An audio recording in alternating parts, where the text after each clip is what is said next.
What's up, Lantern fans? It's the Emerald Enthusiast, back with another action figure review.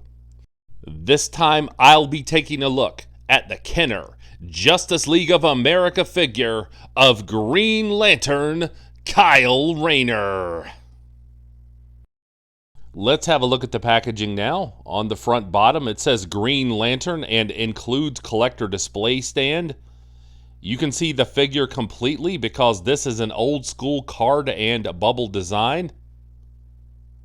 On the back of the packaging, we get directions on how to cut out this part of the card to use with the display stand as the backdrop. And we also get a brief bio of Kyle Rayner. Here is a close-up of that biography. If you'd like to read this, just hit pause and do so now. The front of the packaging says Justice League of America, aka the JLA, and this is intended for ages 4 and up.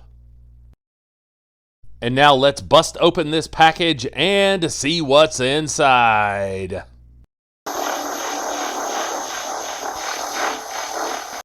Here is a look at the figure display base, and I like this green color choice as well as this silver on the JLA lettering. And here is the back section that I cut out of the back of the card. There is Neron. This is a reproduction of JLA number 6. And there's a groove on the back edge of this base for the backdrop. So here is the backdrop connected with the display base. And I'm going to display my figure without the backdrop. I think that the base looks better without it.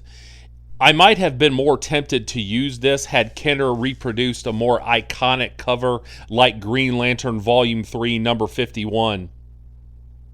And here we see Kyle Rayner out of the package and ready to rumble. This figure is definitely a product of its time. It certainly has articulation limitations. However, it is not without its charm, especially for collectors of all things Green Lantern like me. So let's take a closer look at the loose details now. Let's have a look at the lower body now. And I appreciate the color choice on the boots. I like that they're glossy. I would have preferred them be just a little shinier, but the black sections are certainly glossy, and there's excellent sculpting on the quadriceps, and that skillful sculpting goes all the way around. You can see it back here on the hamstrings. The sculpt on the boots is fairly accurate to the original costume, and there are peg holes on the bottom of the feet, and that will allow you to put the figure on the display base. Now let's have a look at the torso, and this is definitely a stylized torso. This figure is more thickly muscled in the upper torso than Kyle was in the comics back then. However, they did get the original Daryl Banks design for the symbol correct, and I am very appreciative of that. And I'm also very thankful for the fact that the white section snakes around the rib cage to the back.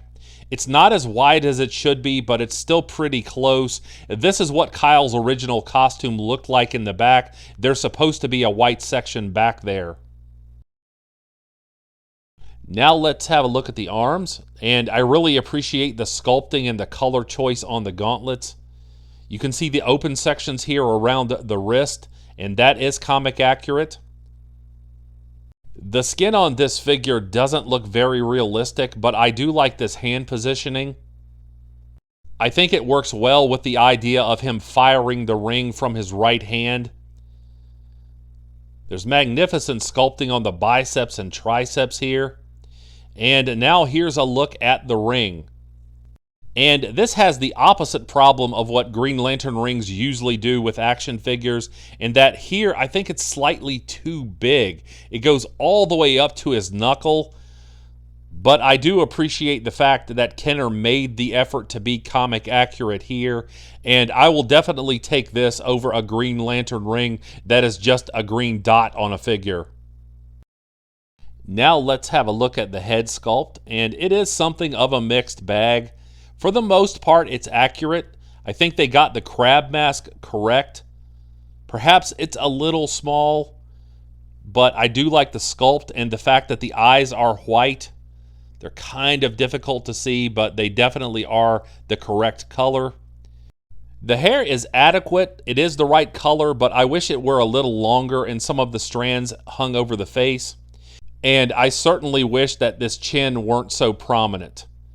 That's my biggest complaint with this head sculpt. Here's a look at the back of the hair.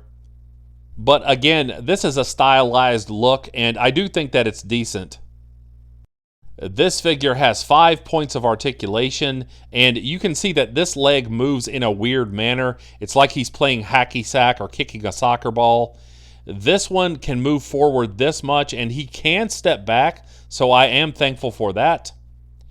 Both of the arms do a 360 at the shoulder joint, as you can see demonstrated here. Again, this is an older figure. If you have this out, still be careful with this. There's no knee or elbow joints. There is no torso articulation. You can get the head to move side to side, but that's the extent of the articulation there. It doesn't move up or down, nor does it tilt. And here's a look at the figure on the fully assembled display base.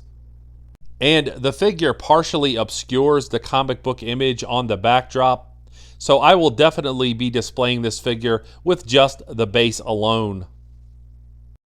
For a size comparison, here is the figure next to the McFarlane Superpowers Green Lantern John Stewart figure, the Mattel Justice League Unlimited DC Universe Sinestro figure, and the 3 3/4 inch DC Collectibles San Diego Comic-Con exclusive Kyle Rayner figure that came with Kilowog. Even though this figure does not say Total Justice on it, it actually is a repaint of the original Total Justice release. And this one I have still mint on card, and as you can see, it's been autographed by Ron Mars. I met him at a Comic-Con and had him autograph this for me. And I got this Total Justice figure autographed by Daryl Banks. It's a little more difficult to see because it's autographed in green, but you can definitely see that with the exception of a couple paint variations, this is the same figure as the JLA figure. And even though these figures are obviously toys, they are not collector-centric like many modern lines are. I still think that these are wonderfully nostalgic for Green Lantern fans.